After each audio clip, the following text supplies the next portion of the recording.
Bismillahirrahmanirrahim. Assalamualaikum warahmatullahi wabarakatuh.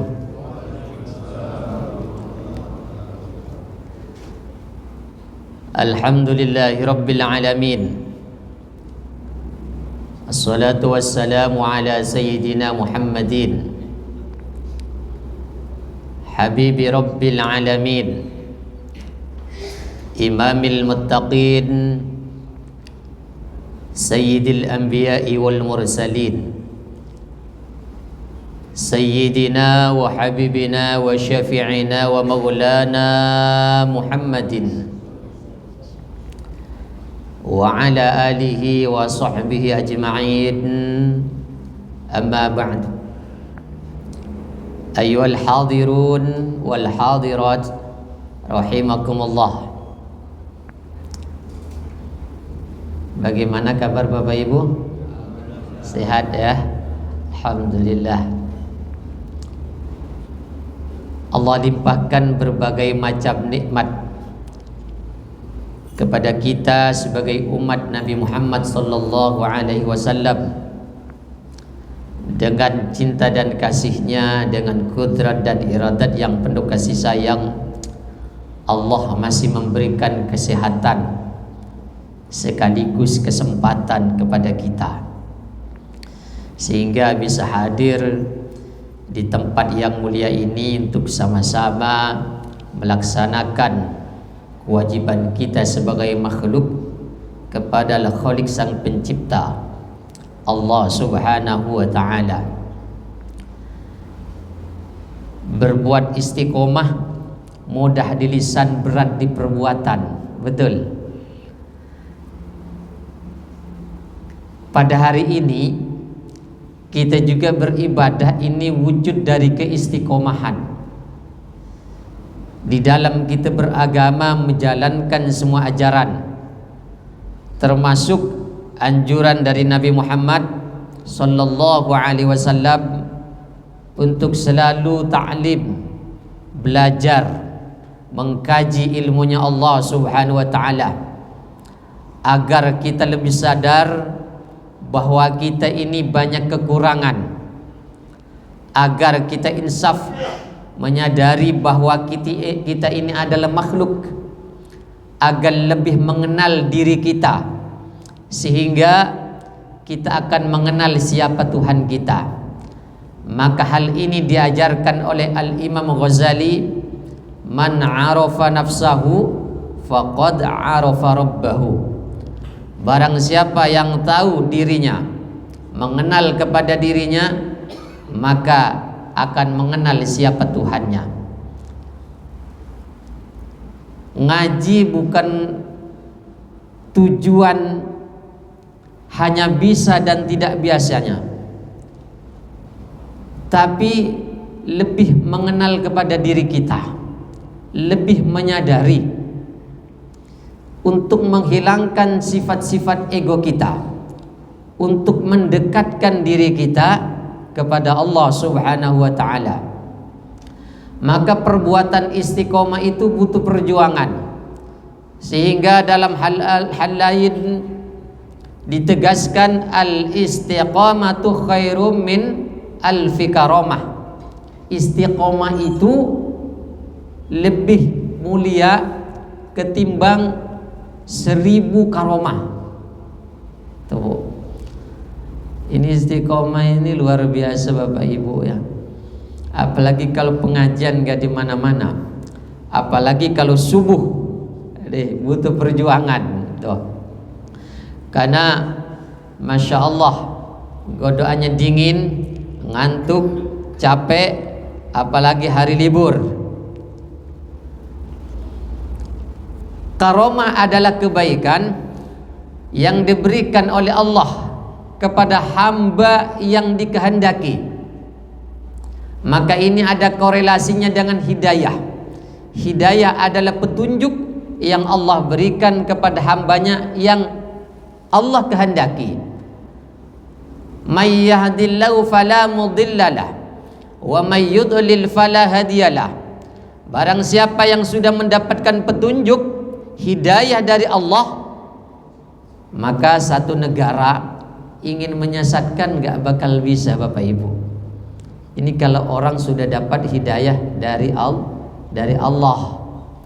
Wa may yudlil fala hadiyalah.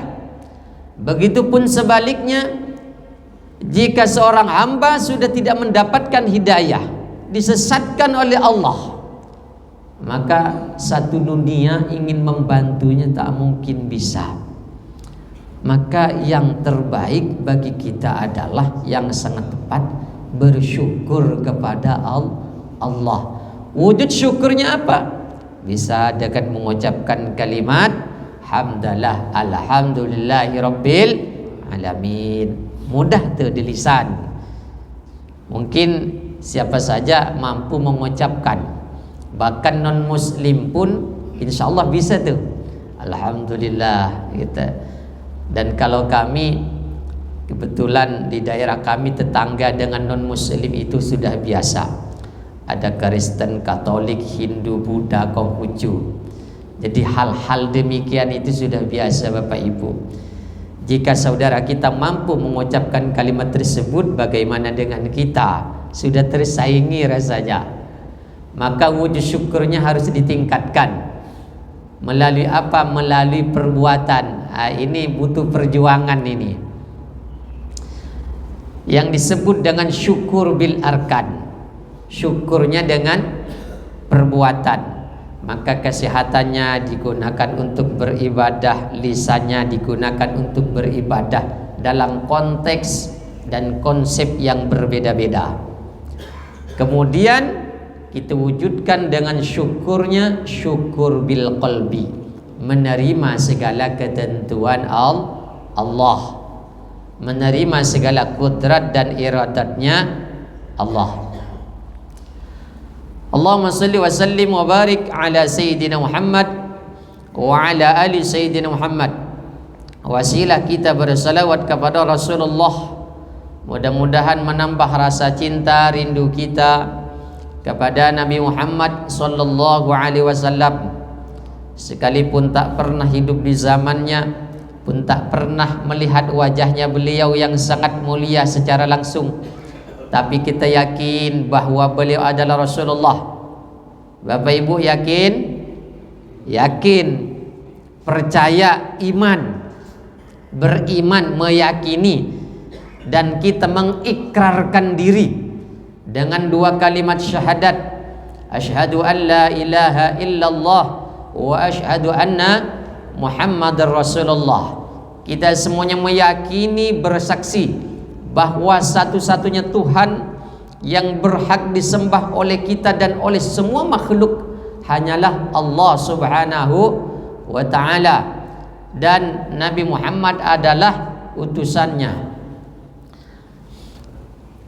Bapak Ibu yang Allah muliakan, mengaji ini sudah dijelaskan oleh Rasulullah sallallahu alaihi wasallam dalam salah satu kitab Nasuhul Ibad. Rasulullah bersabda, sayati zamanun ala ummati yafirruna minal ulama wal fuqaha fayabtalihimullahu bi thalathi wilayatin. Akan datang satu zaman di mana di zaman itu umatku yafirruna minal ulama, akan menjauh daripada ulama. Ngaji sudah tersaingi dengan gadget. Ngapain ngaji sekarang mah mudah. Mau dari mana udah bisa diakses. Ilmu mungkin bisa diperoleh, berkah belum tentu. Karena hadirnya di majelis dengan kita belajar tanpa guru beda. Maka hal ini sudah disinggung oleh Rasulullah sallallahu alaihi wasallam, ummati yafirruna minal ulama, akan datang satu zaman di mana umatku akan lari daripada ulama, dari pengajian, dari orang-orang soleh, wal fuqaha, dari orang yang faham ilmu agama. Fayabtalihimullah bi thalathi bilayatin, jika kita sudah jauh daripada ulama, jauh dari majelis, jauh daripada kiai, jauh daripada habaib, maka akan terjadi beberapa hal yang akan ditimpakan kepada golongan tersebut. Ada 3 hal yang ditimpakan oleh Allah kepada golongan yang menjauhkan dirinya daripada ulama. Yang pertama, ulaha yarfa'ullahul barakah min kasbihim. Allah angkat keberkahan dari usahanya. Ini repot nih Bapak Ibu. Maka kadang kita ini capek kerja, tapi nikmat tak terasa. Kayaknya kemarin dah kita udah dapat gaji banyak, dapat rezeki banyak, kok kemana ya? Kok nggak kerasa? Itu berkahnya hilang, kebaikannya tidak bertambah. Karena berkah itu adalah ziyadatul khair, bertambahnya kebaikan. Maka keberkahan itu hilang, penyebabnya adalah kita. Bukan keberkahan itu tanpa sebab dicabut oleh Allah, bukan. Tapi karena kita tidak cinta kepada majelis, tidak dekat kepada ulama, tidak senang kita ngaji, tidak pandai berintrospeksi diri, maka oleh Allah diangkat berkah min kasbihim, keberkahan dari usaha kita. Kerja udah mulai sulit, kalaupun dapat tidak terasa kenikmatan. Kadang rumah tangga berantakan, anak sulit untuk diatur, kan hidup gak berkah, hidup tidak damai, hati tidak tenang. Sebab itu menjauhkan dirinya daripada ulama. Kemudian yang kedua, jika kita menjauhkan diri daripada ulama, daripada ilmu-ilmu agama, orang yang dekat kepada Allah, wasaniyatu yusallatullahu ta'ala alaihim sultanan zaliman. Bahaya lagi nih.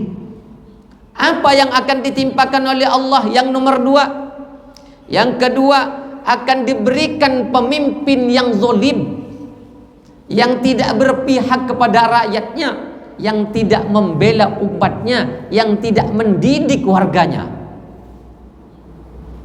Pemimpin siapa? Mulai dari yang terendah, Bapak Ibu. Maka yang ibu-ibu yang punya anak remaja tidak demen nih dengan ulama, malas untuk belajar ilmu agama, lebih senang dengan ilmu-ilmu yang lain, yang keduniaan saja. Hati-hati, diberikan pun pemimpin yang zalim. Na'udzubillah. Bisa saja pemimpin dalam rumah tangga, bisa saja pemimpin di wilayah warga, baik RT-nya maupun RW-nya. Bisa saja nanti di tingkat selanjutnya, bisa camatnya, bisa bupatinya, bisa gubernurnya, atau bahkan bisa presidennya. Apa sebab? Kita sendiri adalah penyebabnya. Tidak cinta kepada ulama, jauh daripada orang yang dekat kepada Allah Subhanahu wa ta'ala. Ini ayo kita ngaji diri, lebih introspeksi diri kita, termasuk yang berbicara. Wasalisatu yakhruju minad dunya bighairi iman. Maka nanti orang yang menjauhkan dirinya daripada ulama, jauh daripada orang-orang yang dekat kepada Allah yang alim, maka na'udzubillah, di saat nanti meninggalkan alam semesta, meninggal dunia ini tanpa iman. Padahal kita berdoa, ya Allah ya Rabb, Rabbana atina fid dunya hasanah wa fil akhirati hasanah. Minta keselamatan di dunia, minta kebahagiaan di dunia, pun nanti kita selamat di akhirat, bahagia juga di akhirat. Tapi jika kita menjauhkan daripada ulama, maka 3 hal ini bisa jadi ditimpakan kepada golongan tersebut. Na'udzubillah summa na'udzubillah min zalik. Lanjut Bapak Ibu. Lanjut.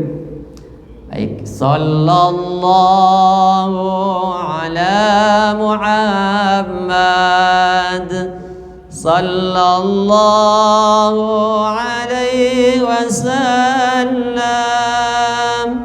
sallallahu ala Muhammad, sallallahu alaihi wasallam.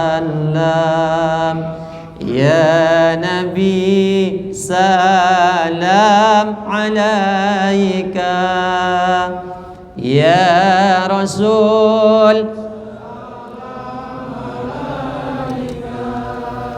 ya Habib salam alaika, salawatullah alaika, sallallahu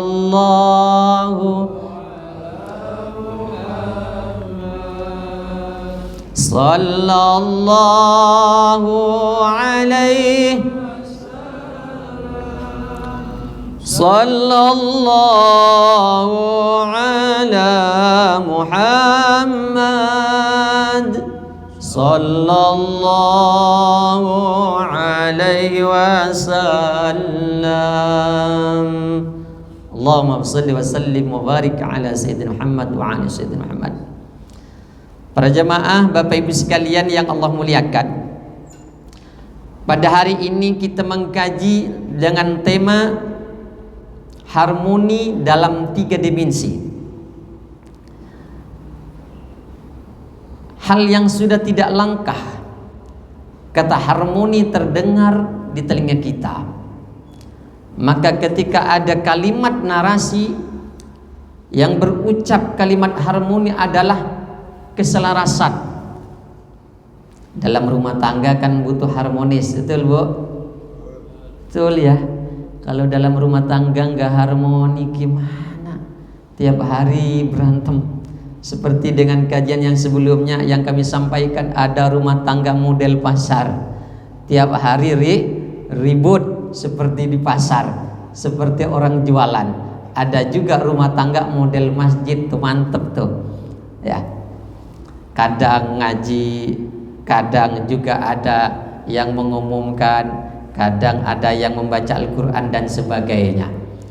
Di dalam kehidupan ada 3 hal, ada 3 aspek, ada 3 dimensi yang perlu dipupuk oleh kita. Baik kita sebagai makhluk atau kita sebagai sosial, atau hubungan kita dengan alam semesta, maka 3 hal harus kita pupuk agar hidup ini lebih harmonis, harus tentram, harus ada kesesuaian, harus balance, harus imbang. Maka yang pertama yang perlu kita lakukan agar hidup ini damai, hati menjadi tenang, hidup menjadi berkah, sehingga yang kita nikmati akan terasa indah.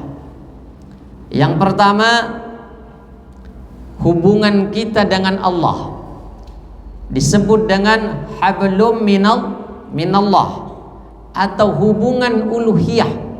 Ini mari Bapak Ibu kita koreksi, ini udah harmonis apa belum nih hubungan kita dengan Allah? Yang tak mungkin terputus hubungan ini. Kita mau menjauh ataupun mendekat, tetap kita ada hubungan dengan Allah. Hablum minallah, hubungannya vertikal, dari bawah ke atas, harus dipupuk ini. Ibadah mari kita koreksi. Sholat kita, kadang saat sholat ingat pegawaian, betul? Ibu kadang lagi sholat ingat kita waktu masak, Bu, ingat tuh anak.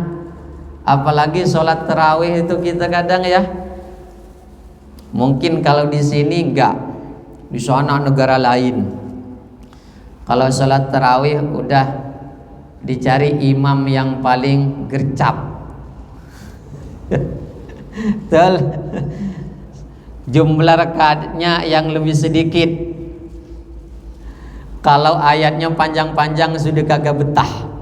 Ini orang Indonesia itu kan pinter alias cerdas Bapak Ibu. Kalau gak kuat, gak mampu 20 rakaat, maka boleh 8. Maka ayatnya agak dipanjangin. Tapi orang Indonesia pinter, ambil yang 8 rakaat, surahnya pendek.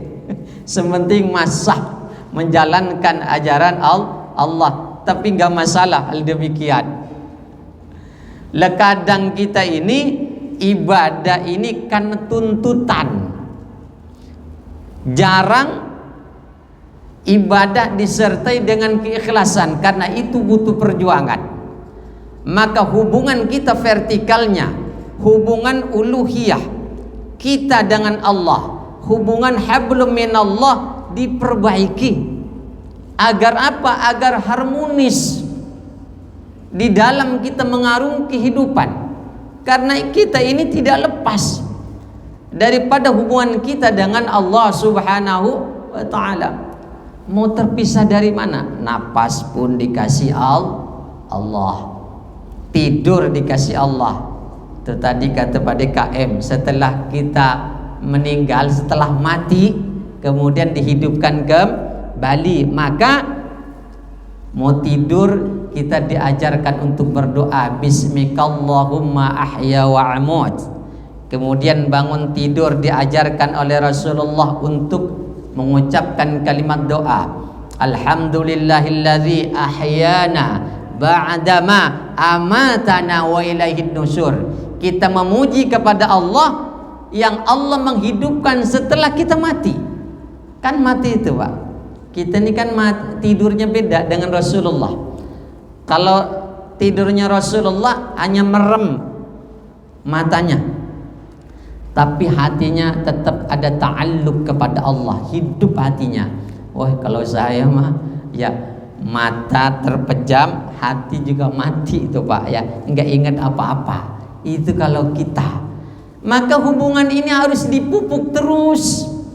Bagaimana caranya? Di saat diberikan kesempatan, di saat diberikan kesehatan Allah, gunakan itu semampu kita. Harus dipupuk agar hidup ini menjadi harmonis hubungan kita dengan Allah, hubungan uluhiyah, hablum minallah, antara makhluk dengan al-khaliq sang pencipta. Paham nih Bapak Ibu? Satu.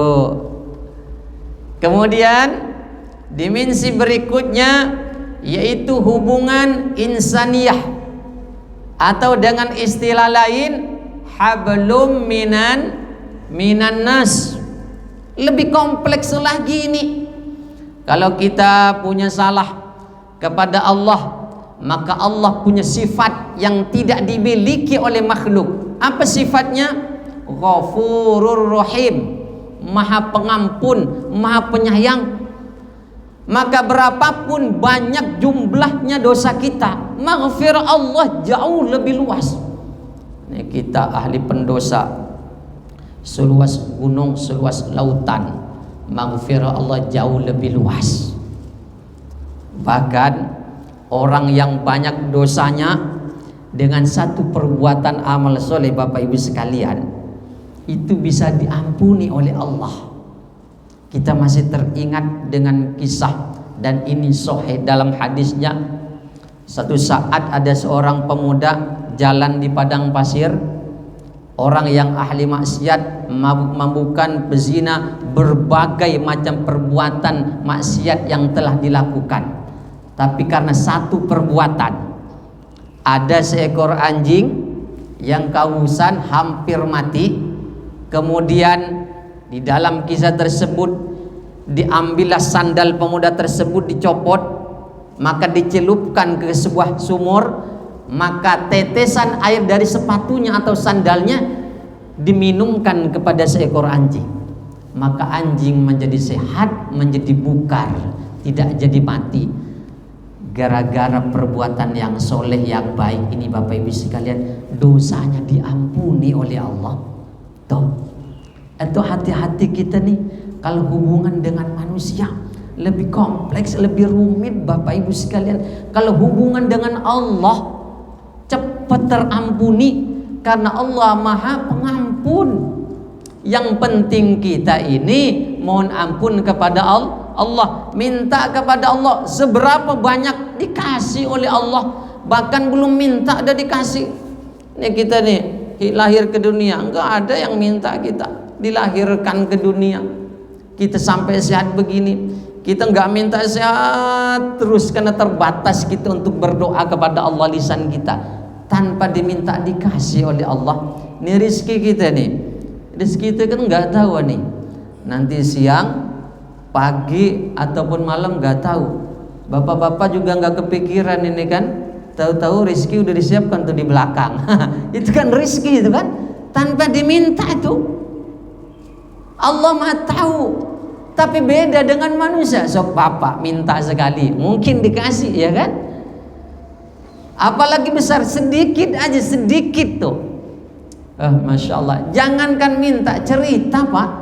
Kita kalau cerita tuh sama orang mungkin sekali mah didengar, 2 kali dah cerita itu lagi, besok lah dia lagi dah males ngupingnya itu kan. Itu manusia. Kalau dengan Allah enggak seperti itu, maka Allah bersifat mukhallafatul lil hawadits, berbeda dengan makhluk. Maka ibu kalau mau curhat enggak usah curhat sama manusia, Bu. Ibu didengar pertama, besok udah diomongin, Bu. Udah nyebar kemana-mana, satu RT udah kebagian, ya. Mau sahabat dibilang sahabat qarib sama, Bu. Satu saat tetap tuh. Maka hati-hati. Curhat kepada manusia itu tidak sama curhatnya kepada Allah. Maka tempat curhat kita kepada Allah. Allah yang akan memberikan solusi. Boleh kepada makhluk, dilihat dulu tuh orangnya amanah apa kagak.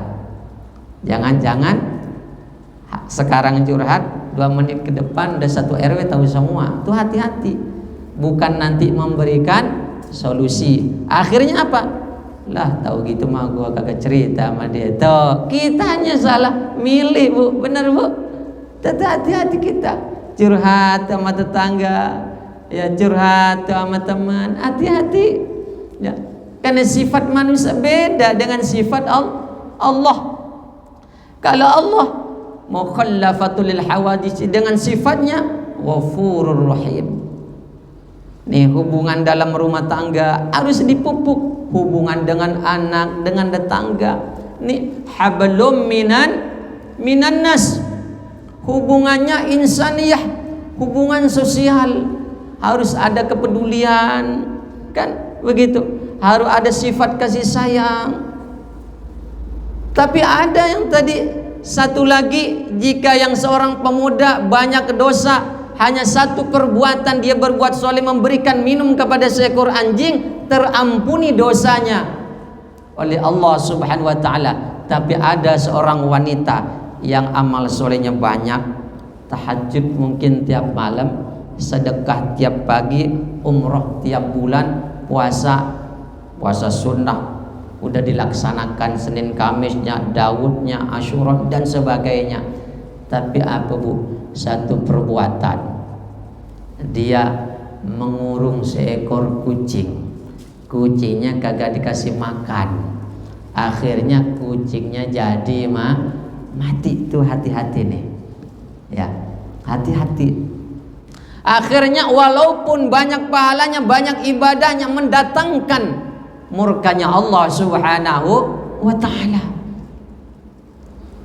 Padahal satu perbuatan bisa mendatangkan murkanya Allah. Maka hati-hati kita di dalam bersosial ini, baik bersosial dengan sesama ataupun dengan hewan. Hati-hati, jaga keharmonisan kita dengan tetangga.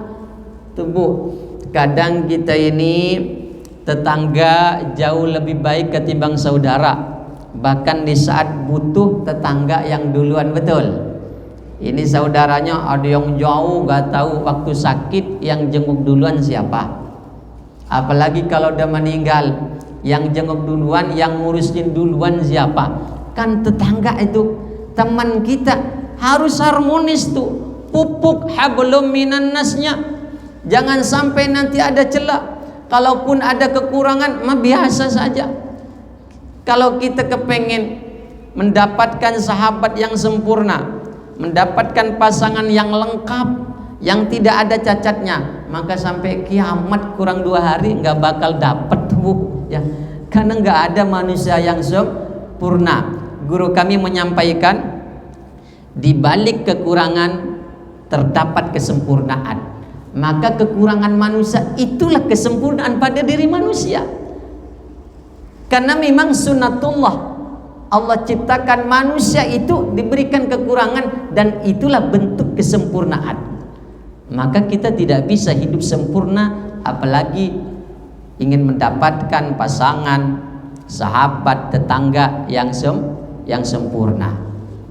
Paham nih Bapak Ibu? Paham ya? Yang kedua, hubungan insaniyah ya. Jadi harus dipupuk nih hubungan antara sama sosial, antara manusia dengan manusia, tetangga dengan tetangga, suami dengan istri, anak dengan orang tua dengan anak, dengan mertua dan sebagainya, dipupuk agar harmonis. Tuh. Kemudian yang ketiga, hubungan kita dengan ekologi, dengan alam, yang disebut dengan hablum minal alam, hubungan dengan alam semesta. Allah ciptakan kita sebagai khalifatu fil ard, sebagai pemimpin pengelola. Maka di saat Allah ingin menciptakan manusia yang bernama Adam alaihissalam, Allah memberitakan hal ini kepada para malaikat. Allah menyampaikan kepada para malaikat, hai malaikat, inni ja'ilun fil ardi khalifah. Qalu subhanaka la ilma lana illa ma 'allamtana innaka antal alimul hakim. Hai malaikat, saya akan menciptakan makhluk yang bernama manusia.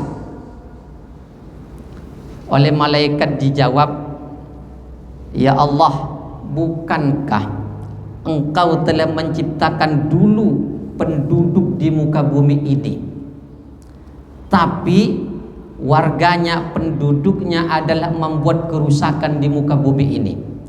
Sementara ya Allah, saya yang Engkau ciptakan bertasbih memuji Engkau. Sekarang Engkau akan ciptakan kembali penghuni di muka bumi ini. Jadi dulu Pak, sebelum diciptakan alam, diciptakan manusia di alam semesta ini, sudah ada penduduknya bernama Banul Jan. Maka itu dimusnahkan oleh Allah karena membuat kerusakan di muka bumi ini. Maka komentar malaikat di saat diberitakan oleh Allah, malaikat jawabnya begitu. Dulu diciptakan penghuni di muka bumi ini membuat kerusakan, tapi oleh Allah dijawab, saya lebih tahu apa yang akan terjadi. Maka di bumi ini kita ini kadang membuat kerusakan. Lihat ya, ada gempa, ada tsunami, ada banjir, ada longsor. Siapa penyebabnya? Ditegaskan oleh Allah, Zaharul fasadu fil bahri wal bahri bima kasabat aydin nas. Telah nampak kerusakan di darat, di laut. Siapa penyebabnya? Bima kasabat aydin nas, karena ulah tangan manusia, bukan setan, bukan jin, bukan iblis, bukan. Siapa? Manusia.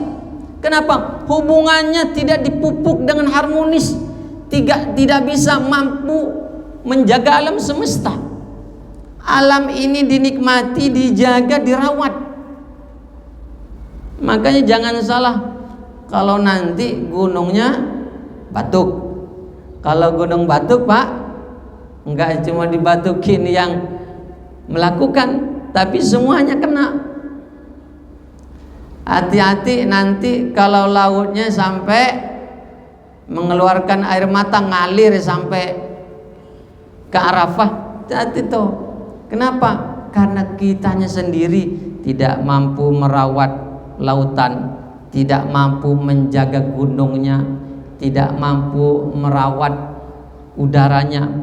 Contoh kecil lah Pak ya, kalau di lingkungan kita, karena kita hidupnya tidak di daerah pegunungan, buang sampah sajalah. Kadang kita dalam mobil, mudah-mudahan di sini nggak ada, selesai makan dibuang, buka pintu mobil dibuang, ada sampah. Kadang ada puting rokok kita buang sembarangan. Itu kan tidak menjaga kelestarian alam semesta, tidak menjaga kebersihan. Kadang kita nih hafal an-nadhafatu minal iman atau huru minal iman, kesucian atau kebersihan sebagian daripada iman, tapi jarang mempraktikkan. Dipraktikkan oleh siapa? Oleh orang di luar Islam. Lihat kalau kita ke mall-mall Bu ya, bersih, toiletnya bersih, wangi, tapi kadang kita ini ya di toilet-toilet tempat ibadah kadang Masya Allah. Tapi Alhamdulillah sekarang sudah ada kemajuan, apalagi di Baitul Izzah, Masya Allah, toiletnya bersih, wangi. Tapi kadang tidak sedikit Bu yang belum sadar akan kebersihan ini, tidak menjaga kelestarian alam semesta. Buang sampah sembarangan, buang puting rokok sembarangan, ngeludah aja sembarangan. Itu sebenarnya tidak menjaga kelestarian alam. Ini kalau kita bicara bab akhlak, kita meludah depan masjid aja udah kurang etikanya.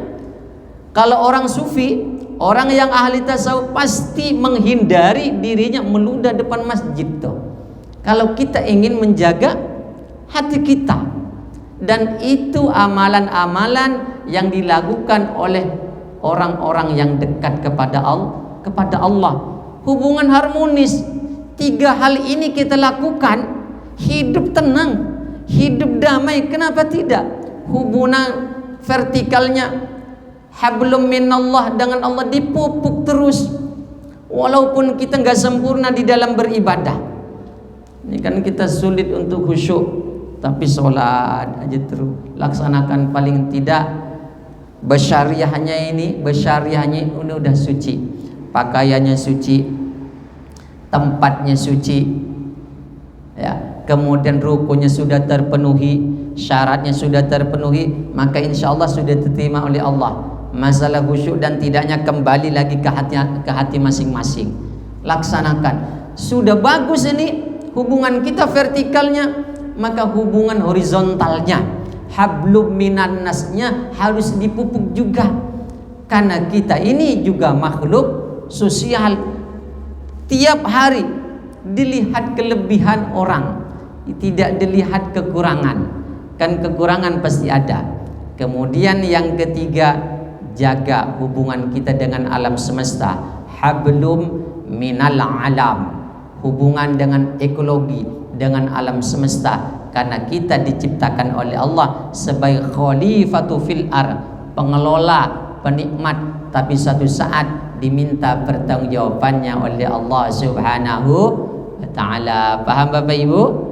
Ya, mudah-mudahan semuanya bisa dipahami dan kita bisa melaksanakan, termasuk kami untuk sama-sama belajar untuk mempraktekkan hal-hal yang sudah kita pelajari agar kita bisa menjaga keharmonisan ini, keharmonisan kepada Allah, harmonis sosial, harmonis dengan alam semesta. Maka insya Allah hati ini menjadi damai dan tenang. Cukup ya? Cukup. Baik, terima kasih.